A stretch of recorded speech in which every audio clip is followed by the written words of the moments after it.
यह कुत्ता इंटरनेट पर सबसे ज्यादा अस्पताल में रहने वाला और सबसे बेवकूफ है, क्योंकि इसका छोटा मालिक डॉक्टर बनना चाहता है।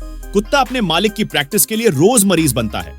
एक्सरे से लेकर इंजेक्शन तक सभी जांचें करवाता है। उसके चेहरे की नाराजगी से उसका बेवकूफी भरा अनुभव झलकता है। वह बचपन से डॉक्टर बनना चाहती है और उसके माता पिता ने उसके शौक को पूरा करने के लिए एक खिलौना मेडिकल सेट बनाया है। वह खिलौनों से डॉक्टर डॉक्टर खेलने में पागल है। अपने कुत्ते और परिवार के साथ खूब मजा करती है। हर रोज अपने मरीजों की जांच करती रहती है, मानो असली डॉक्टर हो। कुत्ता भी उसकी हरकतों में शामिल है, जैसे गंभीर रोगी बना हो। लोग कह रहे हैं कि ये लड़की भविष्य में एक बेहतरीन नर्स बनेगी। आपको क्या लगता है?